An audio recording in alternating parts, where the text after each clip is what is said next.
Blood Bowl is the legendary game of fantasy football where the rules change, sponsors chase the best teams and star players, and new competitions emerge. But what has actually changed for you with the release of Blood Bowl 3? In the single-player mode of Blood Bowl 3, an agent decides to take you under his wing and give your team financial backing. This means you can recruit players and enter the clash of sponsors by competing against the best teams in the old world.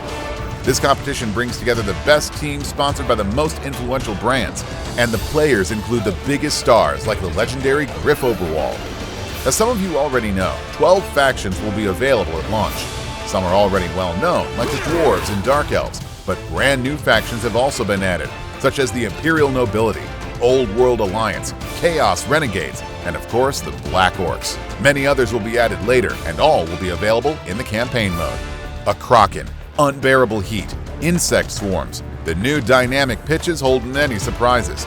In certain situations, these pitches transform during the match and change the rules depending on the scenario. For example, if you score a touchdown in the first half on the Dark Elves pitch, the crowd will cheer, which wakes up a monstrous sea creature that will rage for the whole of the second half. Be careful with your players. You will need to adapt your game because they're more likely to fall and will have trouble getting back up. Blood Bowl 3 is based on the new rules of the board game. The biggest change is undoubtedly the introduction of the passing statistic. Passing the ball is no longer linked to a player's agility, but to a player's passing ability instead. Catching the ball is still based on agility. Some players don't even have passing ability, which means that if they try to pass the ball, they will automatically fail, but they can still hand off the ball to an adjacent player. This significantly changes the game in many ways, especially for teams with high agility who could previously pass to anyone in their team.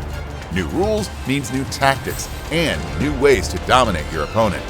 You will also find new skills such as defensive, which allows the player with the skill to counter the guard skill. This changes strategies in many ways, as guard is one of the key defensive skills. Throwers and runners also have their share of new skills.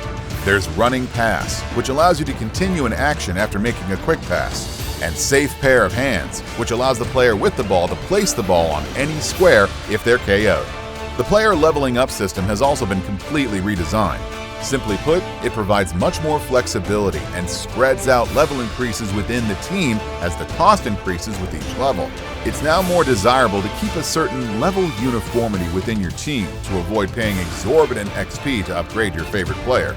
In addition, choosing a random skill is half the cost of choosing a specific skill, and increasing a characteristic like strength or agility is expensive. There are many other new features in Blood Bowl 3, such as player and team customization, the arrival of a season system, or unique models of star players, for example.